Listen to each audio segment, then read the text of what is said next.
ఇప్పుడు మనము ప్రాబ్లం యొక్క క్వశ్చన్ని డీటెయిల్గా చూద్దాము. సో క్వశ్చన్లో ఏమంటుందంటే an external force 1960 Newton is to move certain body moving up an inclined plane of plane 15 degrees. The force is acting parallel to the plane.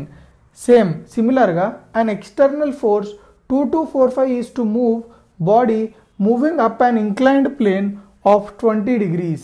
The force is acting parallel to the plane.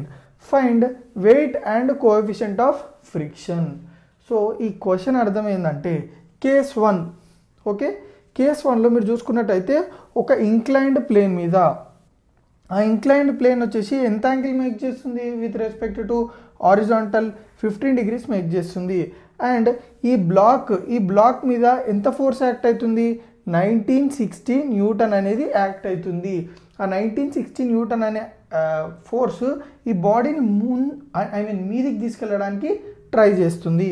అదొక case. And మీరు చూసుకున్నట్టయితే ఇది ఏదైతే force apply చేస్తున్నామో that is parallel to the plane, అంటే ఇదే plane inclined plane దానికి ప్యారలల్గా ఉందని చెప్తుండు.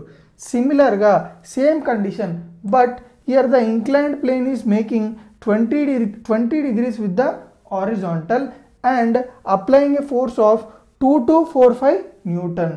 అండ్ ఈ ఫోర్స్ కూడా మీరు చూసుకున్నట్టయితే ఈ బాడీని మీదికి తీసుకెళ్ళడానికి ట్రై చేస్తుంది. అయితే ఈ రెండు కేసెస్లో సిమిలర్ ఏంటంటే ఈ బ్లాక్ ఇక్కడ ఏదైతే బ్లాక్ ఉందో అదే బ్లాక్ ఇక్కడ ఉంది. అండ్ ఇది ఇక్కడ ఏదైతే ఇంక్లైన్డ్ సర్ఫేస్ ఉందో అక్కడ కూడా సేమ్ ఇంక్లైన్డ్ సర్ఫేస్ ఉంది. అంటే దాని అర్థం ఏంది, ఇందాక మనం చేసిన ప్రీవియస్ ప్రాబ్లం లెక్కనే ఈ రెండింటి మధ్యలో ఏదైతే కోఎఫిషియంట్ ఆఫ్ ఫ్రిక్షన్ ఉంటుందో లేదా ఫ్రిక్షనల్ ఫోర్స్ ఉంటుందో కోఎఫిషియంట్ ఆఫ్ ఫ్రిక్షన్ ఏదైతే ఉంటుందో ఇక్కడ కూడా ఈ రెండు సర్ఫేస్ మధ్యలో కూడా కోఎఫిషియంట్ ఆఫ్ ఫ్రిక్షన్ అనే వాల్యూ అదే ఉంటుంది. సో ఇక్కడ మ్యూ ఎంత అయితే ఉంటుందో ఇక్కడ మ్యూ కూడా అంతే ఉంటుంది. ఓకేనా. సో టూ కేసెస్లో ఏం సేమ్, మ్యూ సేమ్, అది మనము గుర్తు పెట్టేసుకోవాలి. సో క్వశ్చన్ క్లియర్గా అర్థమైందా. సో ఈ రెండు బ్లాక్స్కి అంటే రెండు బ్లాక్స్ సేమ్ కాబట్టి బ్లాక్ వెయిట్ కనుక్కోమంటుండు. As we discussed mu same కాబట్టి కోఎఫిషియంట్ ఆఫ్ ఫ్రిక్షన్ కూడా కనుక్కోమంటుండు. సో క్వశ్చన్ క్లియర్గా అర్థమైందా, ఓకేనా. సో ఇందాక మనము ఎక్కడి వరకు చేసుకున్నాము, మనం క్వశ్చన్ని డీటెయిల్గా చదివినాము అండ్ మనము దాంట్లో నుంచి కంక్లూజన్స్ని డిరైవ్ చేసినాము. ఆ కంక్లూజన్స్ ఏంది, మ్యూ అనేది రెండింటికి సేమే ఉంటుంది, అంటే 2 కేసెస్లో మ్యూ అనేది సేమ్. అండ్ మనకు వెయిట్ అనేది సో సేమ్ అన్నప్పుడు వెయిట్ కూడా సేమ్ అని ఇచ్చిండు. సో వెయిట్ కనుక్కోవాలి, మ్యూ కనుక్కోవాలి. సో నేను ఏం చేస్తున్నా అంటే కేస్ 1కి కేస్ 2కి ఈక్విలిబ్రియం కండిషన్స్ అప్లై చేసి సాల్వ్ చేయడానికి ట్రై చేస్తున్నా. సో ఇప్పుడు మనం కేస్ 1 కన్సిడర్ చేద్దాం. సో కేస్ 1 చూసుకున్నట్టయితే బ్లాక్ అనేది ఇంక్లైన్డ్ ప్లేన్ మీద ఉంది. ఆ ఇంక్లైన్డ్ ప్లేన్ అనేది it is making an angle 15 degrees with the horizontal. So ఇప్పుడు నేను ఏం చేస్తున్నా అంటే ఈ బ్లాక్కి ఫ్రీ బాడీ డయాగ్రామ్ తీసుకుంటున్నా. ఓకే, ఫ్రీ బాడీ డయాగ్రామ్ తీసుకుంటే మీరు చూడండి ఏమేమి ఫోర్సెస్ యాక్ట్ అవుతున్నాయి. 1960 ఈ డైరెక్షన్లో normal reaction towards positive y direction and W is making an angle 15 degrees with the y-axis. Since it is making an angle 15 degrees with the y-axis, నేను ఏం చేసుకుంటున్నా అంటే వాటిని రిజాల్వ్ చేసుకుంటున్నా. సో రిజాల్వ్ చేసుకుంటే నాకు ఏమొస్తాయి, W cos 15, W sin 15. ఓకేనా. ఇప్పుడు నేను ఈ ఫ్రీ బాడీ డయాగ్రామ్ ఉందా, ఈ బాడీకి నేను ఈక్విలిబ్రియం కండిషన్స్ అప్లై చేస్తున్నా. ఎందుకు అప్లై చేస్తున్నా అంటే ఇది వెరీ వెరీ ఇంపార్టెంట్. చూడండి నేను ఏ సిచ్యువేషన్ తీసుకుంటున్నా అంటే బాడీ మూవ్ అవ్వట్లేదు, body is about to move అన్నప్పుడు ఏ ఫ్రిక్షన్ యాక్ట్ అవుతుంది, ఏ ఫ్రిక్షనల్ ఫోర్స్ యాక్ట్ అవుతుంది, లిమిటింగ్ ఫ్రిక్షన్ యాక్ట్ అవుతుందా కాదా.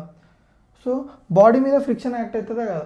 సపోజ్ బాడీ మనకి క్వశ్చన్లో ఆల్రెడీ మెన్షన్ చేసిండు ఈ ఫోర్స్ వల్ల బాడీ అనేది ఇంక్లైన్డ్ ప్లేన్ అప్పుకి మూవ్ అవుతుందని క్వశ్చన్లో ఆల్రెడీ మెన్షన్ చేసిండు.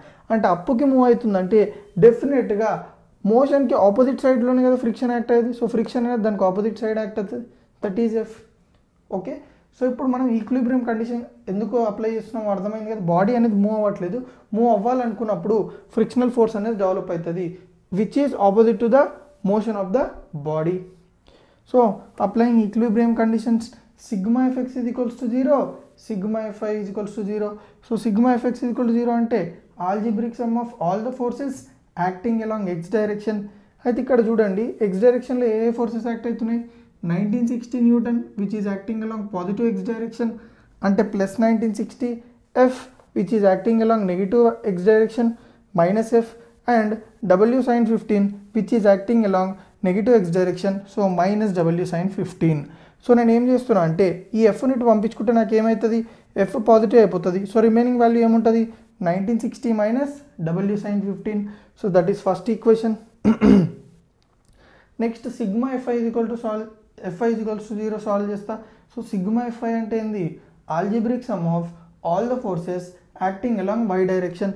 సో వై డైరెక్షన్లో ఏ ఫోర్సెస్ యాక్ట్ అవుతున్నాయి చూడండి, N which is acting along positive Y direction, so plus N, and W cos 15 which is acting along negative y direction, so minus W cos 15 is equal to 0. So W cos 15 at పంపిస్తే n is equals to W cos 15. So case 1ని మనము solve చేసిస్తాం equilibrium conditions. ఇప్పుడు case 2 అంటే ఏంది, inclined plane అనేది it makes an angle 20 degrees with the horizontal and applied force వచ్చేసి ఎంత 2245 which is parallel to the plane. Same condition but force magnitude అనేది డిఫరెన్స్ అండ్ ఇంక్లైన్డ్ యాంగిల్ అనేది different. So simple, దీనికి కూడా నేను free body diagram వేసుకుంటున్నా. Free body diagram వేసుకున్న తర్వాత చూడండి ఏం ఫోర్సెస్ యాక్ట్ అవుతున్నాయో, W cos 20, W sin 20. So ఈ ఎఫ్ నేను రిజాల్వ్ చేసుకున్నా, ఎంజీని ఆర్ డబ్ల్యూని, W cos 20, W sin 20. And మీరు చూసుకున్నట్టయితే ఫ్రిక్షనల్ ఫోర్స్, ఈ బాడీ ఎట్లాగైనా సేమ్ సిచ్యువేషన్ బాడీ ముందుకు మూవ్ అవ్వాలనుకుంటే ఫ్రిక్షనల్ ఫోర్స్ ఎంకల్కి యాక్ట్ అవుతుంది కదా. సో ఈ డైరెక్షన్లో ఎఫ్ అండ్ 2245 పాజిటివ్ ఎక్స్ డైరెక్షన్లో. సో ఇప్పుడు నేను దీనికి ఈక్విలిబ్రియం కండిషన్ అప్లై చేస్తున్నా. ఈక్విలిబ్రియం కండిషన్స్ అంటే sigma FX is equals to 0, sigma f i is equals to 0. So sigma F X అంటే ఏంది, algebraic sum of all the forces acting along X direction. So X డైరెక్షన్లో ఏ forces act అవుతున్నాయో చూద్దాం. Plus 2245 ఎందుకు చెప్పండి, it is acting along positive X direction and F వచ్చేసి negative X direction కాబట్టి minus F, and W sin 20 కూడా it is acting along negative X direction, అందుకే minus W sin 20 is equals to 0. So F అన్నట్టు పంపిస్తే ఏమొస్తుంది, F is equals to 2245 minus W sin 20. దీన్ని నేను తిరిగిది okay. So sigma f i is equals to 0 solve చేస్తున్నా.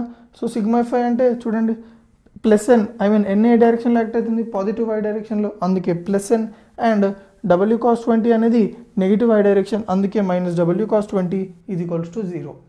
n is equals to W cos 20. So ఇక్కడ మీరు చూసుకున్నట్టయితే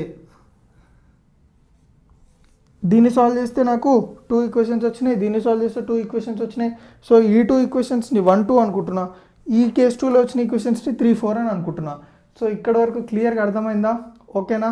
సో మనం ఇందాక ఎక్కడ వరకు చేసినాము, కేస్ 1, కేస్ 2ని రెండింటిని మనము ఈక్విలిబ్రియం కండిషన్స్ని కన్సిడర్ చేసి సాల్వ్ చేసినాం.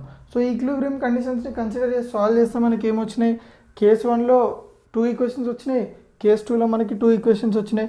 సో ఇప్పుడు నెక్స్ట్ నేను ఏం చేస్తున్నాను అంటే మనకి ఏ వాల్యూ వచ్చింది, ఎఫ్ వాల్యూ వచ్చింది, ఎన్ వాల్యూ వచ్చింది. సో ఒక very very very important formula వాడి నేను మ్యూ కనుక్కుంటా. సో ఆ ఫార్ములా వచ్చేసి ఏంది, frictional force is equals to mu into normal reaction. So ఈ ఎన్ అన్నట్టు పంపిస్తే F by N is equals to మ్యూవా కాదా.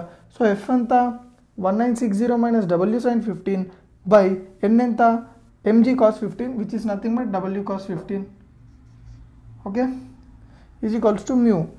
అండ్ ఇది ఇక్కడ వచ్చేసి దీన్ని 5 అనుకుందాం. నెక్స్ట్ కేస్ 2కి వచ్చేద్దాం. సో కేస్ 2లో మనకి ఎఫ్ వచ్చింది, ఎన్ వచ్చింది.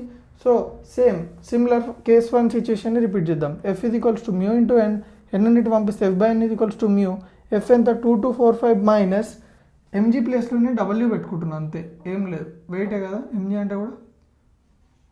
So W sin 20 by mg cos 20 ఉంది కదా, దాన్ని W cos 20 is equals to mu. So మనం ఫస్ట్ క్వశ్చన్ డిస్కస్ చేసినప్పుడే మనం ఏం ఫైండ్ చేసినాము, రెండింటికి కోఎఫిషియంట్ ఆఫ్ ఫ్రిక్షన్ సేమ్ ఉంటుంది అనుకున్నాం కదా. సో మీరు చూసుకున్నట్టయితే since m is same for both cases equate 5 and 6. 5 వచ్చేసి ఇది, 6 వచ్చేసి ఇది.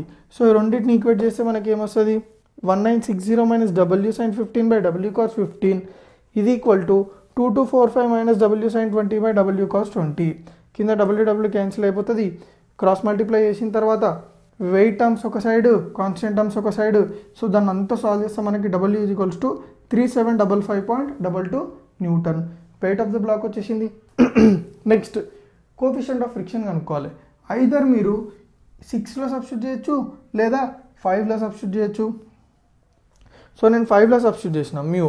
So mu is equals to 1960 minus W value ఎంత 3755.22 sin 15 బై డబ్ల్యూ ఎంత మళ్ళీ 3755.22 into cos 15. So mu value ఎంత వస్తుంది 0.272. సో మ్యూ వాల్యూ వచ్చింది, డబ్ల్యూ వాల్యూ కూడా వచ్చింది. సో నా వీడియోస్ ఏమన్నా మీకు కొంచెం యూస్ఫుల్ అయితే తెలుసు కదా ఏం చేయాలో. రైట్.